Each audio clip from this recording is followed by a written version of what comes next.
પૈસા છે, આ માવો છે, તમને એવું નહીં દેખાય. ને આ કંઈ કોટરીઓ બી છે, જો દારૂનો બોટલ બી છે. અને આ 3 મોટી મોટી ગड्डी પડી છે 500 વાળી. હવે આ વ્યક્તિ કોણ છે અમને કંઈ ખ્યાલ નથી. હવે આ જે ગાડી છે, નામ દક્ષેશભાઈ અરવિંદભાઈ પટેલ. તમારી બાઇક કઈ જગ્યાએ ભૂલી ગયા હતા? મારે પુલથી આ બાજુ આવતો હતો મારા દોસ્તાને ત્યાંથી, એટલે ત્યાં આગળ મને એકદમ ચક્કર ચડ્યા.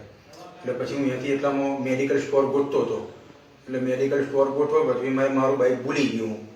મને મારી બાઇકમાં થેલી લબડાયેલી હતી અને મેં પૈસા બધા મારા છોકરાને ફી ભરવાના અને મારા કપડાં હતા, 4 જોડી કપડાં હતા, એ બધું હું એનું ભૂલી ગયો હતો. પછી મને કતારગામ પોલીસ સ્ટેશનમાંથી ફોન આવ્યો હતો. એટલે ઘરે આવ્યા હતા મારા ઘરે કહેવા માટે કે ભાઈ બાઇક તમારા રાંદેર પોલીસ ચોકીમાં છે તો તમે સાહેબને જઈને પછાવ સાહેબને જઈને મળી આવો એમ. એટલે હું કાલે આવ્યો હતો, પણ કાલે અહીંયા આગળ પોલીસ ચોકીમાં કંઈક ફંક્શન હતું, સાહેબ કંઈક મોટા આવવાના છે. એટલે મને બીજા સાહેબે ના પાડી કે ભાઈ તું આજ નહીં કાલે આવજે એમ. એટલે પછી આજે હું ફરી બીજી વખત આવ્યો હતો. બરાબર. આ તમારા 2,69,000. Thank you.